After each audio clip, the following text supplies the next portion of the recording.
All right, folks. My name is Jacqueline Stevens, and I'm going to talk a little bit about the competency-based learning as a part of personalized instruction.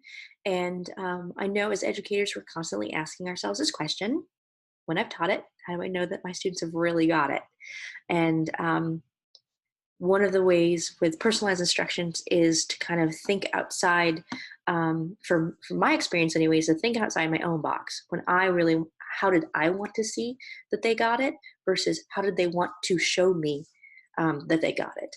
So I'm going to give you some things to kind of think about today to spark some ideas and some considerations with you all. And if at any time you have any questions, please feel free to unmute yourself and jump right in. This is informal, and I invite you to click along with me on the slides. So I'm on slide number 3. So this is a cartoon that I share often with educators, especially when thinking about personalized learning or just student instruction in general. Um, and a very industrial revolution concept of our education system, which has been in place for a really long time, is that our students are kind of on the assembly line of learning, and we have a pacing guide, and everyone's going to kind of follow along, and we're going to make it to that test, and everyone's going to kind of learn at the same speed. And we know that that's not the reality, and we know that our students are going to need different parts, pieces, supports, and different amount of time, some shorter, some longer, to learn concepts and really demonstrate mastery. So when you look at this cartoon, I don't know about you, but I think the monkey is the only one excited to climb that tree, and the fish looks terrified. So I think about my time in the classroom, and when I would ask teams to do things, I would see a wide variety of emotions and responses when it came to completing certain tasks or learning certain concepts. Some would get it quickly, some took longer than others, and some needed me to come up with a different way to support them in their learning and their understanding. So rather than climb a tree, their demonstration of mastery would look very different based on their ability. But everyone could show me what they had learned. So, likewise, this very popular quote from Einstein: everybody's a genius, but if you judge a fish by its ability to climb a tree, it will live its whole life believing that it is stupid.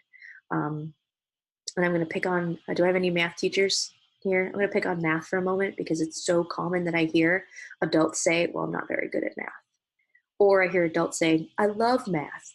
And I don't really ever hear anything in between. There's a very large gap, right? So I am one of those people in the camp that I really struggled with math as a student.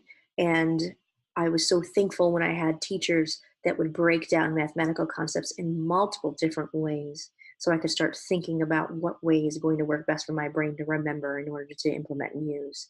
So in that way, it was personalized. Um, so we want to think about how can we use uh, competency-based personalization and what is really considered engagement versus a consequence. So these images are from a book called F for Effort. And while they are humorous, and maybe you've seen some of these online, teachers snapping a photo of the very creative and albeit incorrect but interesting answers that students will give on questions. And considering the context of the assessment, we know that their answers are wrong. And yet, some of them are very close to being right if you were just asked this question out of context of the content that is being covered. So when we look at these and we think about how we ask students questions, how we ask them to demonstrate their understanding and mastery, we may need to get out of our own way as teachers.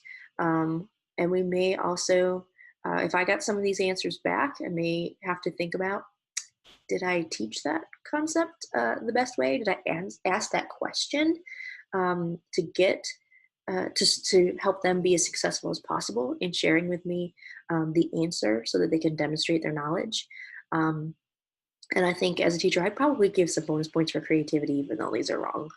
But it's something to think about as we're thinking about how do we personalize, but then also how do we assess to make sure that our students are getting everything that they need. Um,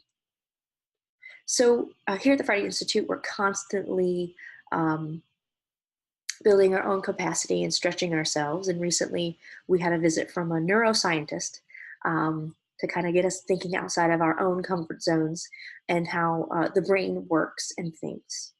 And they shared with us this very brief interview with Dr. Mary Helen Immordio Yang. And she was quoted recently in the New York Times saying that it is literally neurobiologically impossible to think deeply about things that you don't care about.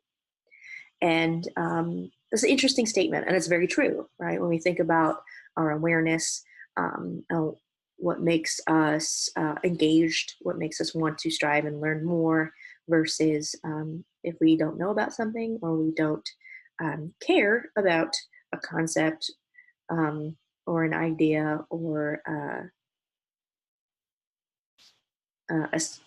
anything that's out there, we probably are not going to think very deeply on it. So this neuroscientist has said that it is actually biologically impossible for us to do so. So I'm going to show you a very brief excerpt from that interview. And give me a moment for it to load. And if you're having any trouble hearing this video, please let me know in the chat window. Or you can unmute and let me know. It takes a moment to think about opening up here.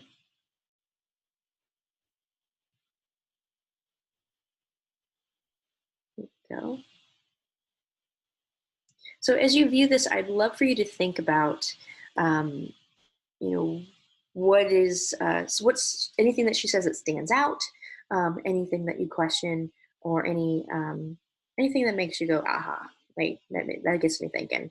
And we'll briefly share out after it's over. Great. Mary Helen, it is a pleasure to be with you virtually. Thanks, you too.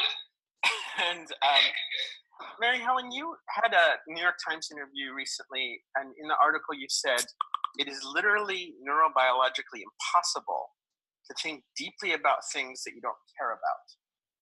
So what does that do what's the implication of that for educators? I think it has huge implications because it's because of that feature of our biology, which makes perfect evolutionary sense. Why would you waste time spending, energy and effort and neurological resources on thinking about random things that don't have any bearing on anything important? I mean, that would be a silly use of energy, right? You know what I mean? Why would you do that? So in other words, if we say to kids, the reason you should care about this is because it's on the test. Exactly. We're kind of missing what actually activates the brain for learning.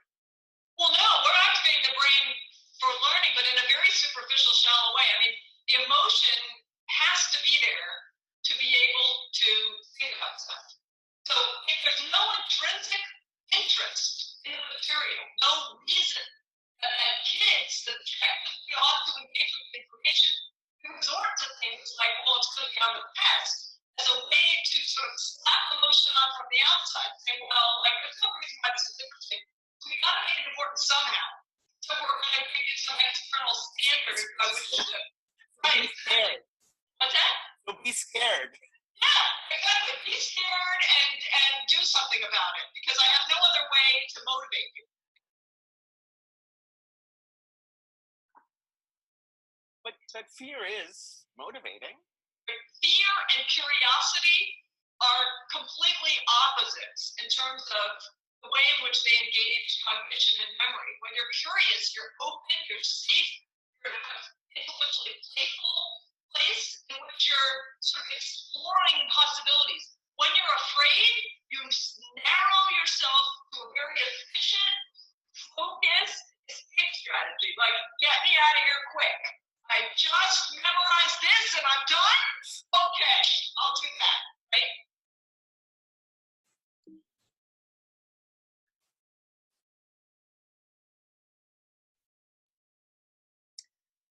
All right, so that is this brief view.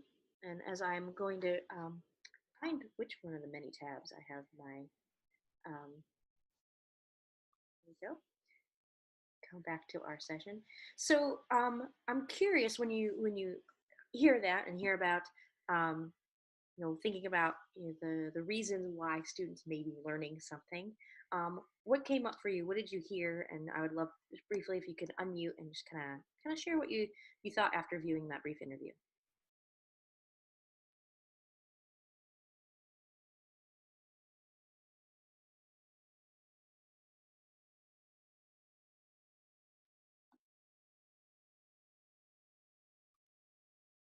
So as everyone is clamoring to share, um, I I have an 18-year-old stepson who has just started college, and prior to that, he was really good at the game of school. So he would just memorize the stuff, take the test, get a good grade.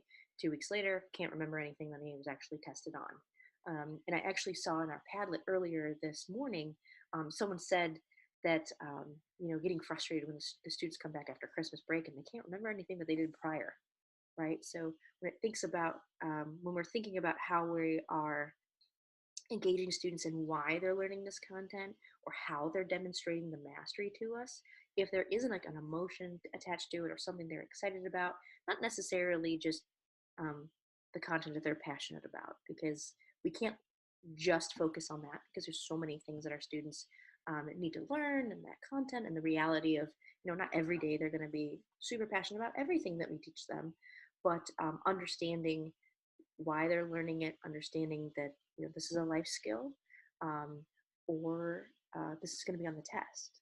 And how often do our students more motivated on what's going to be on the test versus thinking one day this is going to be a life skill that I'm going to need to learn. So we kind of want to try to balance that back out, as well as thinking about um, ways in which we can communicate and share with students to understand not only the gaps in their learning so that they know where to focus and target to build their capacity, but when it comes to assessment, what are ways that we can encourage students to be more creative, to make the demonstration of their learning uh, be more personalized, perhaps? So if I have 30 students, maybe I get 30 different projects back versus 30 versions of the same project that I have deemed what demonstration of mastery looks like. Anyone want to add anything?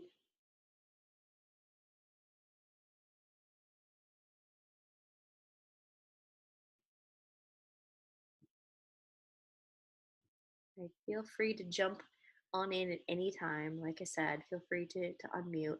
And while I am sharing my screen, unfortunately, I have lost the chat window. So if you can unmute and talk, that is probably going to be the best way for me to see if you have anything to share. So on slide number 7, we actually have different parts of that same interview uh, from our neuroscientist. Part 2 focuses on curiosity being essential to learning. Part 3 is really talking about what learning is. And part 4 is any advice that the scientist has for educators. So I want to take just 4 minutes. These are short video clips. Choose one at a later date. If you want to view all of them, you can, but choose one. And as you're watching, think about what's piquing your interest, what you agree with, and what you're continuing to perhaps struggle with as a concept. So I'm going to give you just about 4 minutes. Pick um, part 2, 3, or 4 to view, and then we'll come back and briefly share. And forgive me if I feels like I'm going kind of fast because our time is moving pretty quickly this morning, and I want to make sure that I can cover as much as I can with you. But you have access to all of these links and information after today. So if you would like to work with a partner, if you're working with someone, please do. We'll pick 2, 3, or 4, view, and then we'll share. All right, does anyone need more time to view their one video?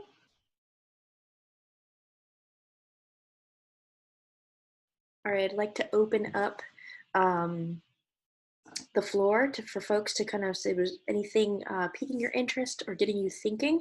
Would like to just kind of briefly talk about that before we continue on.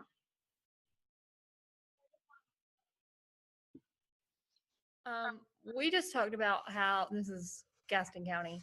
Um, there wasn't a lot that like we were struggling with because it is based on brain research, and that over time the way we've evolved, obviously, our focus isn't just survival Mhm. and hunger, reproducing all that. Like we can be curious about things, so we have to, for kids, tap into that, make sure that like he said, it's not just about why do I have to learn this Mhm. because it's on the test. We're finding some angle there to rope them in, to make them curious, to make it personal so that they do care about it and they are capable of learning.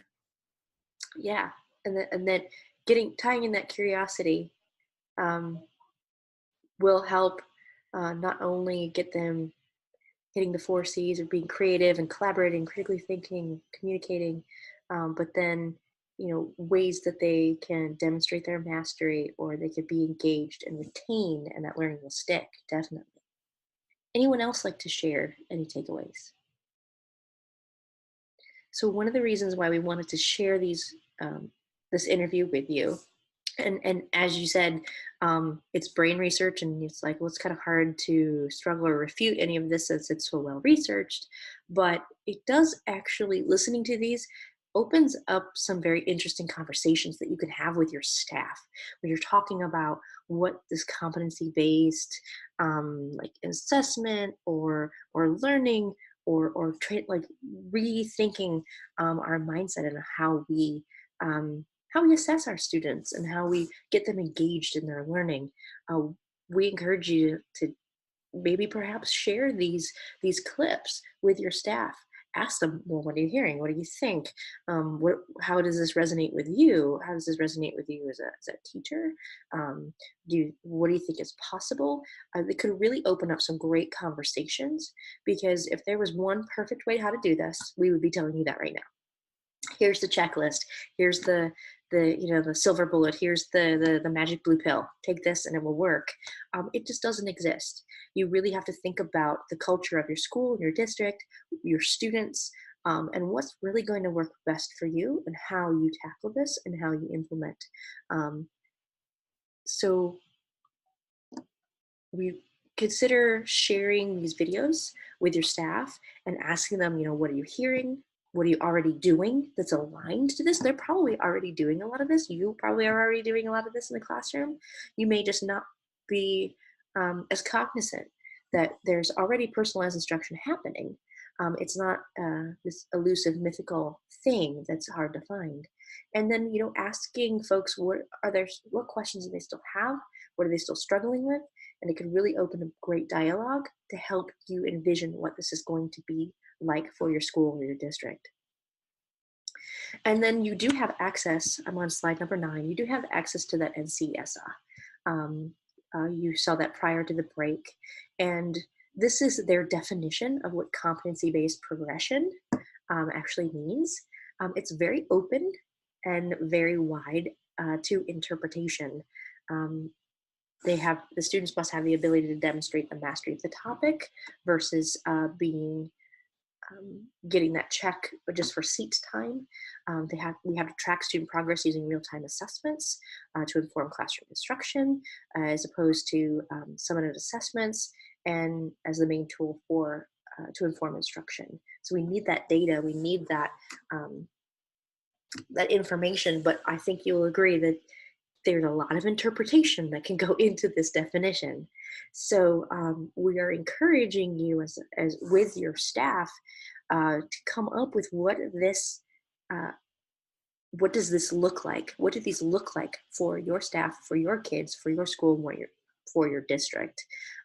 What does it mean to master a topic? What does it mean, those real-time assessments? What does that look like?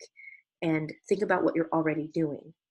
Now, since there isn't a very clear definition, of what this is, we've been doing a lot of research and we found that there are 4 common elements. The students must demonstrate the mastery required for those competencies to earn credit. They can only advance after demonstrating that mastery. So some students may need more time and some students may need less time. And that's where personalized instruction really comes in to support them in demonstrating their mastery. And students can be assessed in multiple measures to determine that mastery, usually requiring that their knowledge is applied in some way, not just repeating facts. And then the students can earn credit towards their graduation in other ways in seat time, such as apprenticeships, blended learning, dual enrollment, career and technical education programs, and other learning opportunities outside of traditional classroom setting. So we encourage you to think about, what are you already doing that hits some of these marks? What are ways that maybe you could stretch or tap into, making sure that these opportunities are there for teachers and for students to actually start implementing and using these. So when you sit down with your staff and you're thinking about, what does this competency-based progression mean for us? What does it look like when we're talking about mastery, when we're talking about assessment, um, talking about, ways to earn credit beyond the classroom walls? This will be really crucial to your conversation and hopefully will help you out. So these 4 elements are in every single definition that we've been able to find. And I want to kind of wrap up with you today. I'm on slide 11, as just a couple of frameworks to think about. This is the level of student engagements. And it is something really helpful to share with your staff to get them thinking about, on a given day, were my students highly engaged, or was it a day of strategic or ritual compliance? And some days, strategic or ritual compliance is where they're at. I think back when I was a teacher and the days that my principal would come and observe me teaching, and I'm thinking, it's going so well. They're quiet. Everybody's doing what they're supposed to do. It's going great. I was in hindsight, total ritual compliance, because they knew this is what we do at this time of day, and this is what we do when we walk through the door, and this is what we do before we leave. And so my students, on some days, were kind of compliant. But on the days where they were highly engaged and that bell rang and they didn't want to leave, those were good days, and they were highly engaged and they were passionate. And it may not have been necessarily a content that they adored or loved, but they were engaged in what they were doing, and they were empowered to be more creative in how they shared their learning, demonstrated their mastery. So this could be a helpful instrument to really start some conversations with your staff about thinking about, what does engagement really look like? And again, you're not going to hit the top of the scale every day, but you definitely don't want to hit the bottom. And also want to share with you the cone of learning. And this has been researched, after 2 weeks, we tend to remember best when we say and do. And today's webinar has been modeling a lot of the cone of learning. We're trying to get you to say and do and be more interactive, versus, just seeing or hearing or reading something. It's not going to stick. So when we really want, how do we know our students actually got it? The more that they can say and do, and be active, is going to be very helpful. And thinking about ways that they can demonstrate their mastery in active versus passive ways. Taking a multiple choice test is very passive. So we want to brainstorm and think with our staff, what does this look like? And we hope that you'll consider next steps, consider questions, ask your staff, what are their hopes? What are their opportunities that they see?